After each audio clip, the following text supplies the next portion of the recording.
Welcome once again to Lehto's Law. Here's Steve Lehto. Many of the Europeans in my audience have traveled by train quite a bit, and I've spent time in Europe and traveled by train over there. And it's a very pleasant experience, and it's actually pretty efficient, and it's amazing where you can get by train and how easily.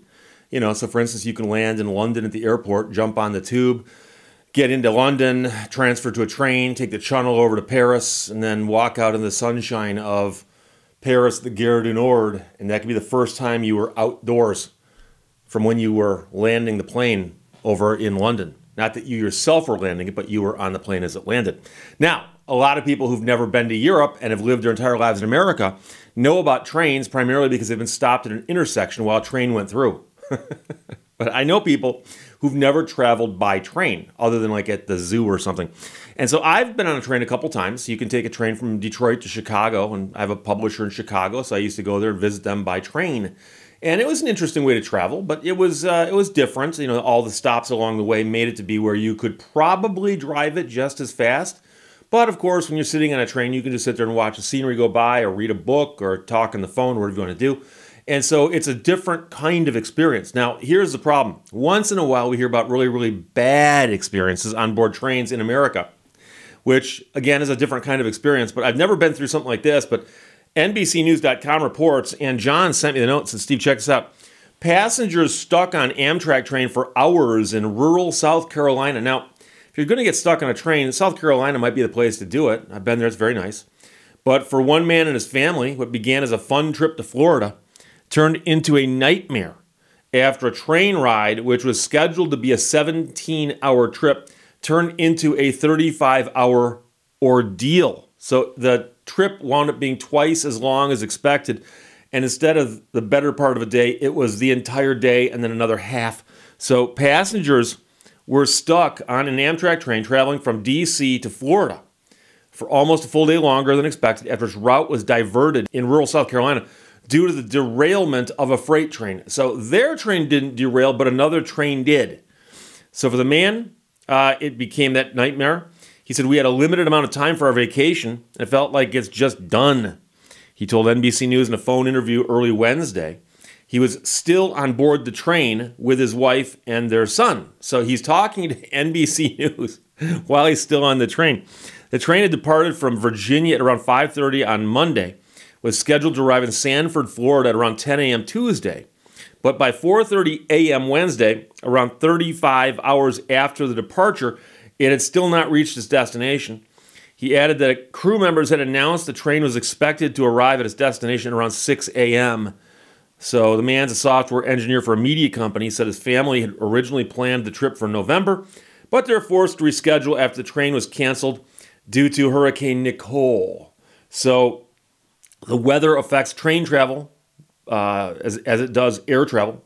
So he says, "I just feel like I'm bad luck. That's how I feel." Now, the Amtrak auto train was affected by significant delays after a CSX freight train derailed in South Carolina. Spokesperson for Amtrak said in a statement early Wednesday morning that the Amtrak train was detoured off its normal route in order to continue operating south. So they had to take a different route, but they were still heading in the right direction. The spokesperson said passengers were provided with regular updates along with meals, snack packs, and beverages, and said the train was expected to arrive in Florida early Wednesday morning.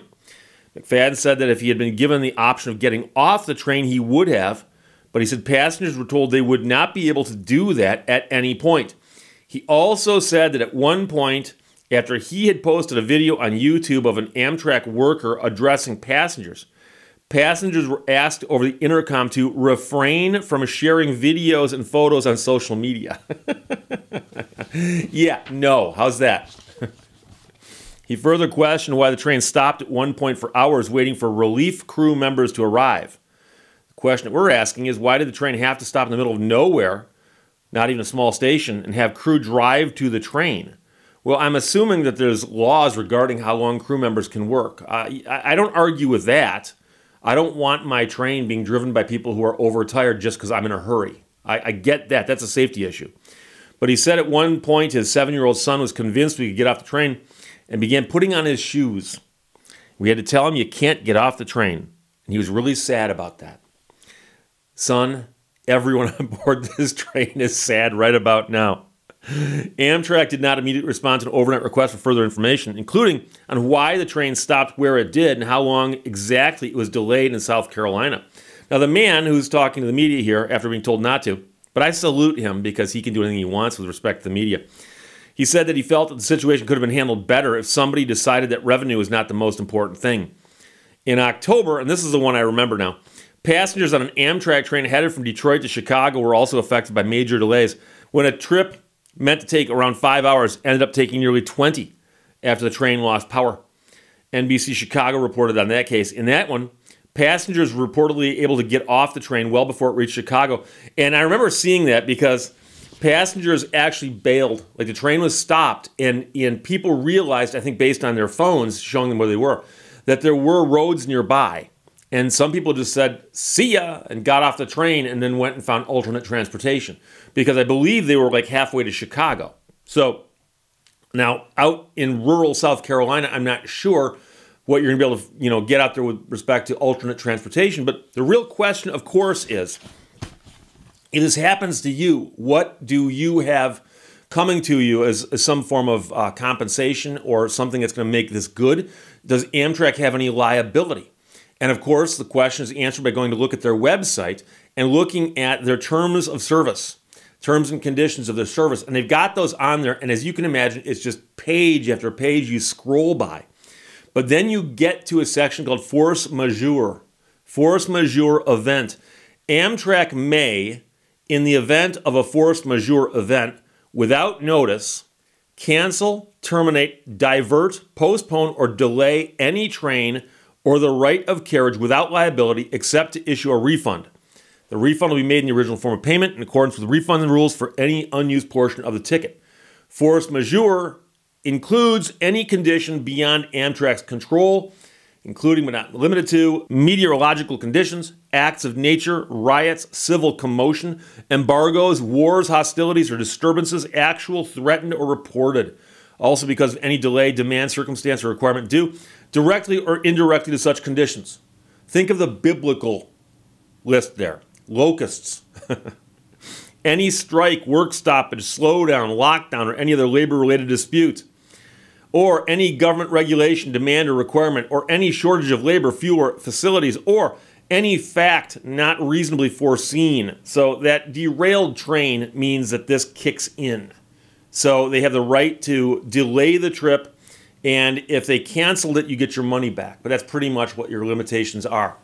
Now, there is a disclaimer of liability, because of course there is. Amtrak's fares, schedules, equipment, routing, services, information are not guaranteed and are provided as is without any warranties of any kind, either express or implied, and Amtrak disclaims all warranties, express or implied. And I've talked about this before, whether you can disclaim an express warranty. Because an express warranty, by definition, is one that you negotiated and you got someone to give you a warranty. It doesn't make sense that they can negotiate it with you and then disclaim it. It's literally something that doesn't make sense. It's nonsensical. Now, there are some people who say that it can be done because theoretically the parties can agree to anything. But I think that to suggest that the parties agreed that they would negotiate a warranty that doesn't exist doesn't make sense. But I'm willing to admit that philosophically that argument can be made. I just disagree with it. Amtrak reserves the right to change its policies without notice. So that's what we call the ultimate catch-all. They have a whole wall of text saying what their policies are, and then they say Amtrak reserves the right to change its policies without notice. Amtrak further specifically disclaims liability for any inconvenience, expense, or damages, incidental, consequential, punitive, lost profits, lost business, or otherwise resulting from errors in its timetable, shortage of equipment due to delayed trains, except when such delay causes a passenger to miss an Amtrak train guaranteed connection. See, a guaranteed connection would be an express warranty. So they're selling this to you as is with an express warranty. They're admitting that, yes, we will honor the express warranty. So just pointing that out for you. And it goes on and on and on and on. But the key here is when you book travel on an Amtrak train, things can happen for which they're not liable. They're going to get you there eventually. If they don't get you there eventually, you can get your money back. But if they get you there eventually, there you go. So that's one of the perils of train travel. So any form of travel is going to have its perils, right? Get on a train, it gets stuck someplace. You get on an airplane, it gets grounded someplace. You're getting in a car to drive someplace and a highway is closed. We've all seen those happen in the wintertime where there's a massive snowstorm and a 75-car pileup. And there are a lot of people who are stuck there who aren't necessarily injured. Their car might be damaged, but they're stuck there because there's so many cars in front of them and in back of them that they can't get their car out, and there's snow everywhere. It's going to take a day or two to straighten that out. And so the best you can hope for at that point is that someone's going to come by and give you a ride to a local hotel, and then you can come back later and get your car, assuming your car is okay. So stuff can happen, but it's stuff like this that makes the news because it happens, this is the first time this year. Previous one in October in Michigan was the only time I heard about last year. So at this rate, let's just call it once a year. But you've always got to worry about that when you have a vacation, right? The travel at the front end and travel at the back end. You don't mind so much of the travel at the back end of the vacation, meaning you're coming home, gets screwed up because it doesn't ruin your vacation. It might ruin what you're coming home to, but it doesn't ruin your vacation. On the other hand, if it happens at the front end of your vacation and you chew up a few extra days getting to Florida, well, that's a problem. But legally, can you do anything about it? Not a whole lot. So remember, force majeure is the word of the day, and that's 2 words. But that is, in essence, a big event beyond control of humans, force majeure. So there you go. Passengers stuck on Amtrak train for hours in South Carolina. NBCnews.com reports it. And by the way, obviously, when Amtrak comes on and says, would you please not post stuff on social media? Number one, more people will because you've reminded them that that's what they can do. And number two, they've got no right to tell you that. So you can just go ahead and post on social media at your content. And of course, same thing. When NBC News contacts you while you're on board the train to interview you, you can talk to them all day long also. So there you go. John, thanks for sending it. Questions or comments, put them below. Let's talk to you later. Bye-bye. Thank you for watching Lehto's Law. Put off everything until tomorrow. You've made enough mistakes today.